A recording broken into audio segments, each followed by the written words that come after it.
আন্দোলনে 16 বছর 17 বছর কোনো কথা নাই, আর হঠাৎ করে একটা নতুন কি ওই সিআরপি না কি আরপি পিআর কোত্থেকে আনছে এটা মানুষ বুঝেও না, এটা খায় না মাথায় দেয় এটাও কেউ জানে না।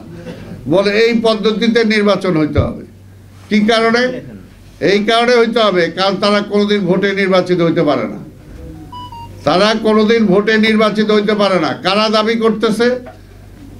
কারা দাবি করতেছে দেখেন, তারা এই পর্যন্ত এককভাবে জাতীয় সংসদ নির্বাচনে কে কয়টা সিট পাইছে, আর তাদের কথাই নাকি শুনতে হবে, নাইলে সংস্কার হইল না, নাইলে সংস্কার হইল না, ওনাদের কথাই শুনতে হবে।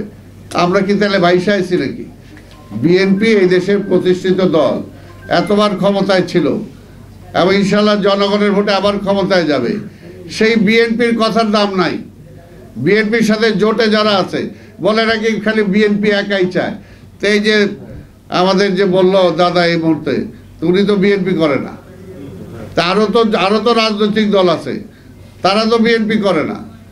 এর জন্যই বলবো যারা পরিষ্কার, যারা ভোটে জিততে পারবে না তারা সংসদে যাইতে চায়, অর্থাৎ জনগণের ভোট ছাড়াই তারা সংসদে যাইতে হবে। ওনারা এত বুদ্ধিমান যে জনগণ ভোট দেয় না কিন্তু ওনাদের রাষ্ট্রীয় প্রয়োজনে সংসদে যাইতেই হবে।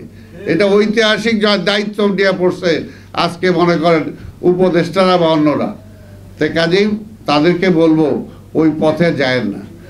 হ্যাঁ যাইতে চান তাহলে পরিষ্কার আপনারা ওই দাবিটা নিয়ে নির্বাচনে আসেন যে আমরা যে পিআর না টিআর আমরা এটা চাই, আর আমরা বলবো যে আমরা এই পদ্ধতিতে নির্বাচন চাই।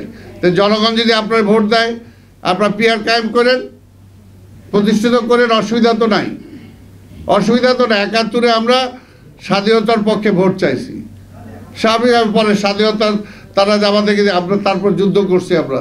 তা এখনও যদি পারেন আপনারা করেন, আপনাদের পক্ষে জনগণ রায় দিলে তো কোনো অসুবিধা নাই। কিন্তু আপনারা তো জনগণের প্রতিনিধিত্ব করেন না। কে কখন প্রতিনিধিত্ব করছেন, কোথায় করছেন বলেন? আর যারা প্রতিনিধিত্ব করে যে দল, বাংলাদেশের সর্ববৃহত্তম রাজনৈতিক দল বিএনপি, তার কোনো দাম নাই। ওনারা বললো ওইটাই মানতে হবে। অনেক কিছু তো আজকে বিএনপি গণতন্ত্রের প্রয়োজনে অনেক ছাড় দিয়েছে, এবং আমরা আমাদের নেতাও বলছে যে রাষ্ট্রের প্রয়োজন আমরা ছাড় দিতে রাজি আছি, কিন্তু ওইটা তো ছাড় না। ওইটা হলো আওয়ামী লীগকে পুনর্বাসিত করতে চায় যারা ওই পদ্ধতি চান। কারণ আওয়ামী লীগ আজকে নিষিদ্ধ, কিন্তু আওয়ামী লীগের জোটে যে সমস্ত রাজনৈতিক দলগুলো ছিল তারা তো নিষিদ্ধ না। তা আওয়ামী লীগ যদি তার জোটের যে কোনো একটা দলের ব্যানারে বলে ভোট দিয়া একটা কিছু করা, উল্টাপাল্টা লাগানোর জন্য, তাহলে কি ওইটাকে আপনারা তাকেই সমর্থন করতেছেন? অর্থাৎ আওয়ামী লীগ বেনামে যাতে অংশগ্রহণ করতে পারে সেটার জন্য আপনারা এই পদ্ধতি চান। পরিষ্কার কথা, এখানে অন্য কোনো কথা নাই। অর্থাৎ আওয়ামী লীগকে পুনর্বাসন করতে চান, আধিপত্যবাদী শক্তির হাত থেকে এই দেশকে রক্ষা করতে দিতে চান না, এটাই পরিষ্কার বুঝবো আমরা। তো কাজে ওই পথে যাওয়া যাবে না, ওই পথে যাওয়া যাবে না। কাজে আওয়ামী লীগকে পুনর্বাসন করার স্কিম যদি নিয়ে থাকেন তাহলে ওটা ঘরে বসে নেন, জনগণ সেটা মানবে না, জনগণ সেটা মানবে না। এইটা হলো একটা। আর আরেকটা, তারা বলতেছে যে জাতীয় নির্বাচনের আগে স্থানীয় নির্বাচন দিতে হবে। কি কারণে? আমরা যে এই গত 17 বছরে হাজার হাজার শহীদ হইল এই ইউনিয়ন পরিষদের চেয়ারম্যান বানানোর জন্য। আর আজকে যদি বলি ইউনিয়ন পরিষদের চেয়ারম্যান আইসা কি ওই পুশিন ছাপাইতে পারবে? যে পুশিন 2 দিন পর পর হচ্ছে। আজকে একটা স্বাধীন দেশ, এখন পর্যন্ত সেটা কঠিনভাবে এই সরকারও বলতেছে না, অন্যান্য যারা আছে তারাও বলতেছে না। কারণটা কি? আজকে পুশিনের মধ্য দিয়ে বাংলাদেশিদের পাঠাইতেছে না ভারতের অনুচর পাঠাইতেছে, সেটা প্রমাণটা কি? সেটা প্রমাণটা কি? রোহিঙ্গা ভারতে ঢুকছে, ওই রোহিঙ্গাদেরকে আমাদের দেশে পুশিন করতেছে।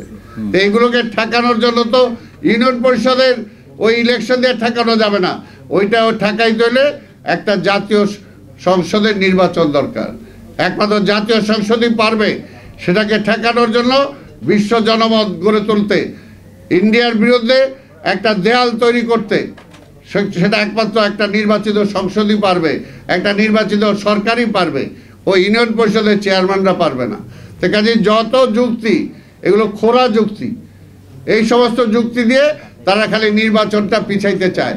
তো সেই কারণে বলবো আজকে আমাদের পরিষ্কার কথা, আমরা একটা নির্বাচন চাই, জনগণের কাছে আসেন, আপনাদের দাবি দেওয়া নিয়েও ওই যে ছাত্ররা হাঁটতেছে হাঁটেন, আপনার দাবি দেন, ওই দাবি নিয়ে নির্বাচনে আসেন, তারপর জনগণ যার পক্ষে রায় দিবে তারাই যাবে সরকারে, অসুবিধা তো নাই।